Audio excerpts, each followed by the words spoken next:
Since we're talking about dogs, I want to go off leash for a minute. Okay. All right. We're going to call this off leash. Off leash. All right. Yeah. What animal do you most identify with? A Eurasian eagle owl. Hold on. A what? A Eurasian eagle owl. Yeah. Why? Because they're beautiful and they're really powerful, but quiet and stealthy. They like woodlands area. I don't know.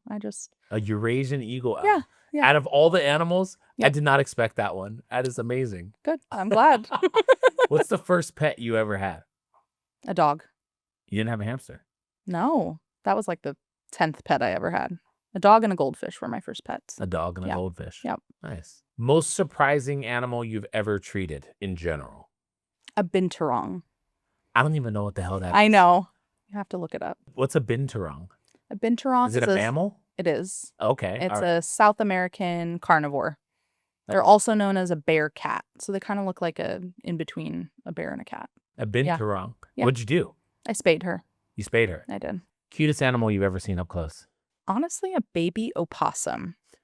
They're really cute. An opossum? Opossum. Is that different than a possum? Possum is just a slang term for opossum. But opossum is the correct name of the There you go. You heard it here first. I didn't know. Wow. What's the one animal that you're secretly afraid of? Tarantulas. I do treat tarantulas.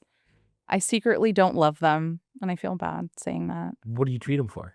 The last tarantula I treated was limping. So did you put like a little, like a cast on a tarantula? Or No, I just said wait till it shed, since they shed their exoskeletons, Yeah. and then it stopped limping.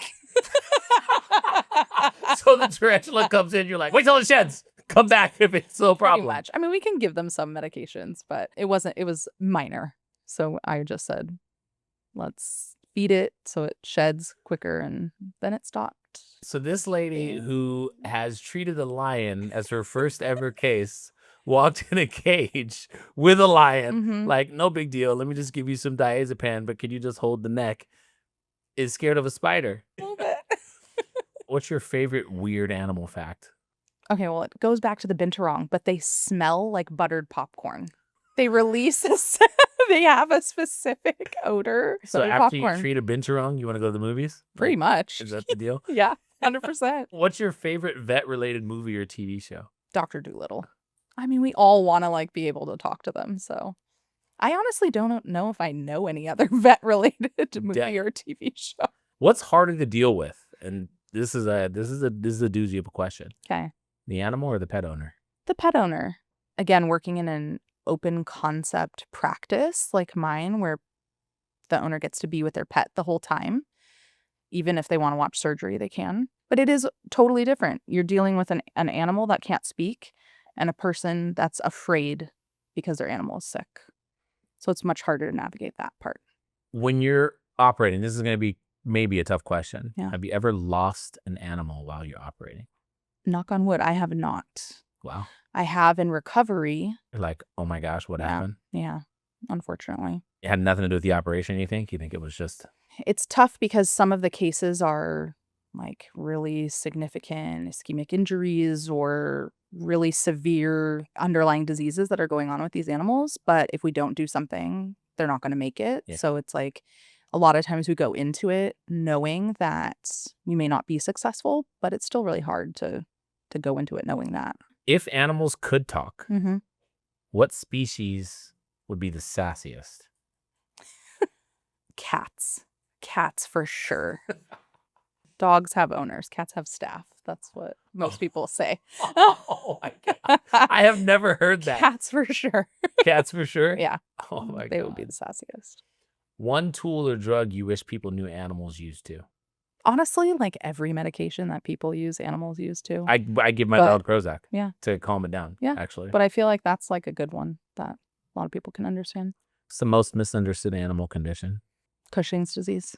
You want to tell us what Cushing's disease is? Cushing's disease, or hyperadrenocorticism, is what we call it. Essentially, when the body is making too much cortisol, it can cause so many problems Yeah. for people and animals, right? Yeah. There's so many different aspects to control. Yeah. I do think it's just very misunderstood in a way that it's so hard to really treat. What's a moment in your job Mm-hmm. where you were just like, I'm so proud of myself. Like, I really did that well. So I had a hamster come in with a broken leg. The owner, it's a good client of mine, she accidentally like dropped a spoon On the hamster? on the hamster. She was like sitting down with the hamster eating, dropped the spoon. The spoon unfortunately landed right in the right spot on the hamster's tibia. Broke, clean break. And I was like, okay. She called me right away, got the hamster in, and I pinned the leg, an IM pin with a 24 gauge IV catheter stylet was my IM pin because that's the smallest thing I had. And great. Hamster healed great. That was many years ago, so the hamster's not alive anymore. But it was awesome. I will say. You said this lady was like a continued client of yours. Oh, Like yeah. you saw this lady all the time. All the time. For her hamster? Oh, she's a breeder, so for many hamsters. But she's an ethical hamster breeder. What's an unethical hamster breeder?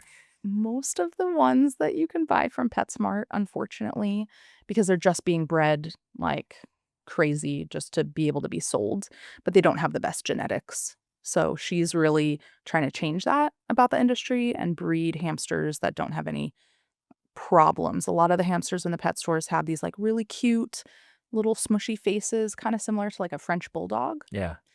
but that's not really the healthiest. They Oh. have a lot of underlying conditions, just like a So if French your hamster looks like a French bulldog, you got gypped. probably.